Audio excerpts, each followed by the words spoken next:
Monsieur le maire, mesdames et messieurs les élus, depuis quelques années, les open air connaissent un essor spectaculaire à Lyon.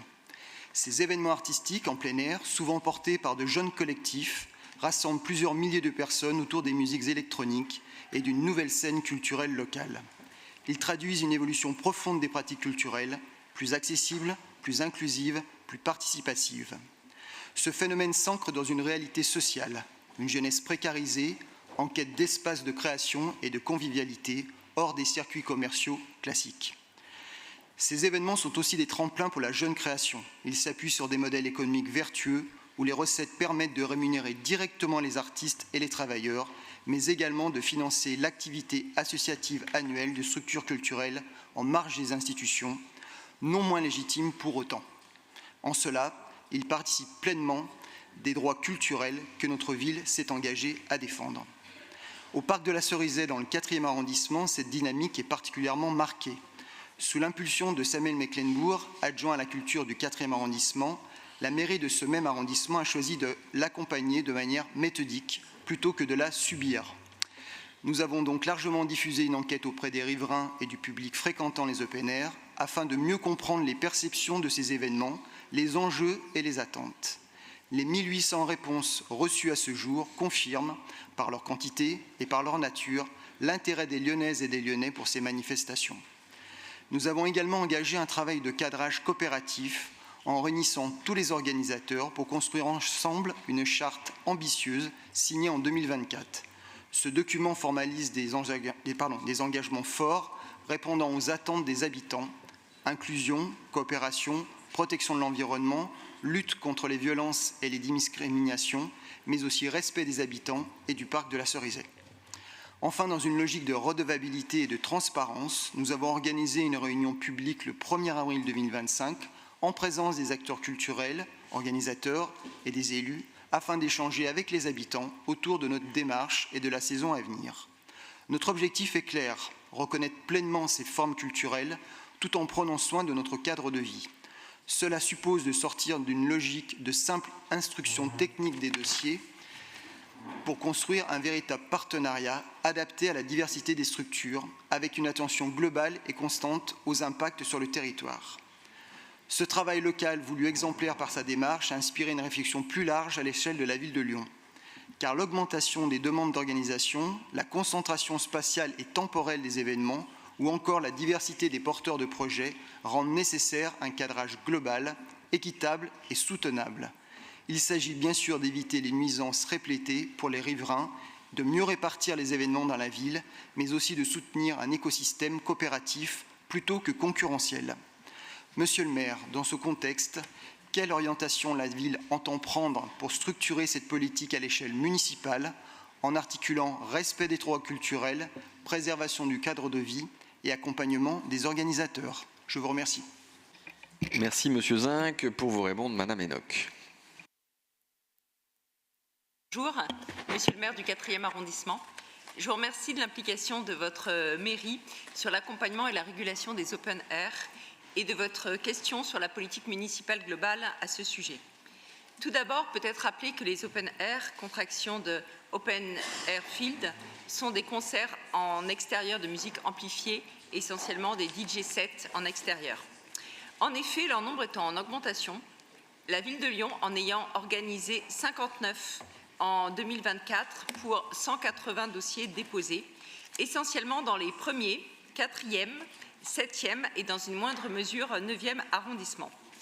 Comme vous l'avez dit également, ils sont souvent portés par des collectifs ou associations et favorisent l'émergence culturelle et la pratique festive, gratuite, dans des espaces verts.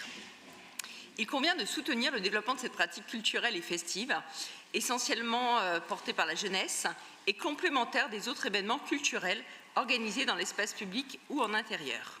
Mais il convient également d'encadrer ces open air pour limiter leurs possibles effets négatifs sur la quiétude des riverains, prévenir les risques liés au bruit et au son amplifiés, comme nous y invite le décret de 2017, assurer leur sécurité et limiter la dégradation des espaces verts déjà fragilisés par le dérèglement climatique et leur forte fréquentation.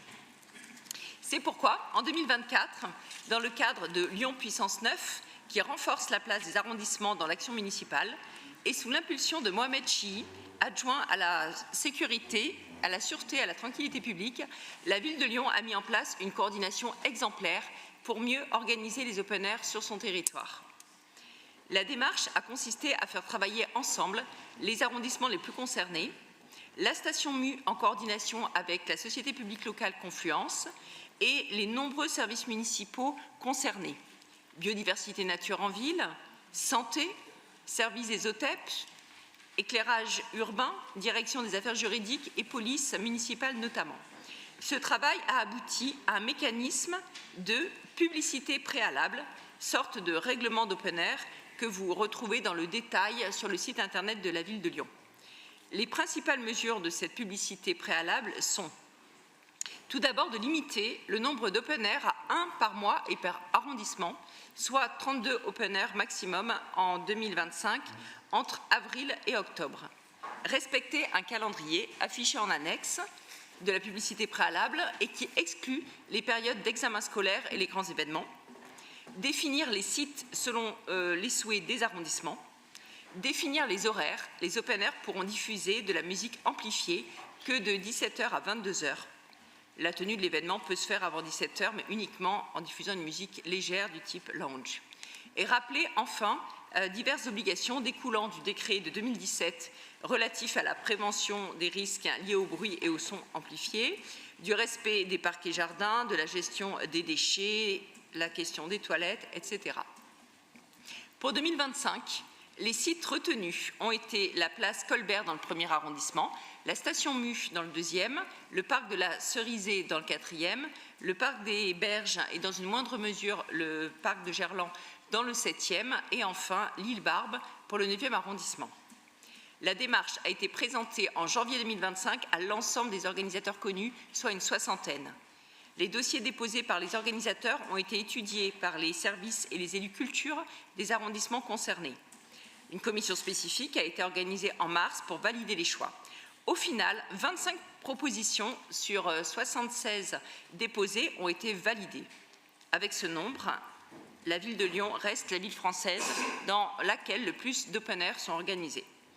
Les objectifs de la publicité préalable, la démarche et la sélection réalisée a été présentée, comme vous l'avez dit, le 1er avril aux habitants et habitantes des 4 arrondissements lors d'une réunion publique. Il est d'ores et déjà prévu de réunir les services et les arrondissements avant fin juillet pour partager un bilan à mi-parcours et envisager, selon le souhait des arrondissements, d'ouvrir de nouveaux espaces à l'organisation d'open air pour 2026. Au terme de la session estivale 2025, un bilan sera partagé avec les organisateurs et les orientations 2026 seront présentées. Je souhaite saluer une nouvelle fois l'implication de Mohamed Chihi ainsi que des maires et adjoints d'arrondissement, dont Samuel Mecklenburg, et les services de la ville de Lyon pour ce travail d'encadrement des open air, innovant parmi les grandes villes françaises et permettant de concilier cadre de vie et soutien aux pratiques émergentes culturelles et festives de la jeunesse. Je vous remercie.